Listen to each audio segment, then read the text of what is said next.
Alright, as promised, update on the video. Obviously I've altered things a little bit. Built another cell instead of rebuilding the other one. This one uses 14 gauge all the way through instead of the 10 gauge to the top and 14 to the connections.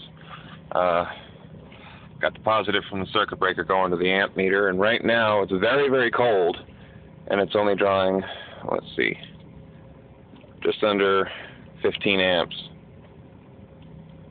Oh, probably a little less than that, probably less than 10. And then there's the negative connections all spliced together.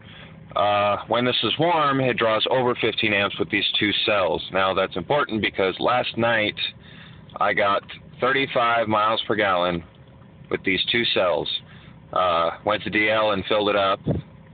I don't know if I brimmed the tank, but I got it pretty damn close. And then last night when I got back to Twin Valley, I continued through, went up to Fertle, came back, and then drove around the town of Twin Valley just to get it up to 90 miles.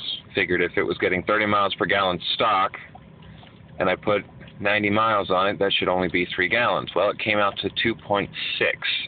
Well, 2.6 and change. So, doing the math, it comes out to 35 mpg. A couple of things that I don't think anyone's addressed on these.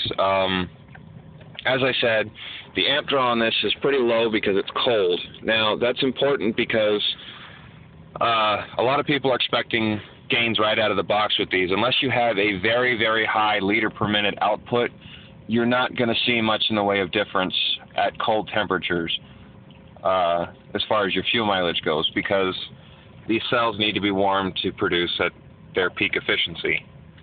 I know that I was not really seeing anything with these short 20-mile trips I was doing because I was not letting the cells warm up. But when I was idling the car, their production was a lot higher.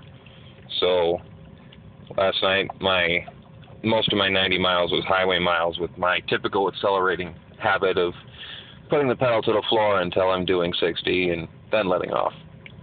Well, somewhat like that anyway. But plumbed in this third cell this morning. Haven't tested it with the third cell on there. I'm idling the car right now, so I'm probably not going to see the greatest mileage, but if I see 35 or better, I know that this is producing and giving me miles gain because, like I said, I'm idling, so anything after 34 is good. Plan on taking this out as far as I can and testing it, and I'll probably post another video tonight as far as what I'm getting with this third cell attached, and I might even throw a fourth one on there today. I don't know. That's why I went to DL, was to get more parts. But anyway, that's where it is right now, and like I said, 35 instead of 30, so that's 5 miles per gallon with just the two cells at a little over 15 amps. I thinned out the baking soda mix to, I only put 2 tablespoons in this one before I plumbed it into the system. So that would thin out the other ones to probably between 3 1/4 and 3 1/2 tablespoons per pint.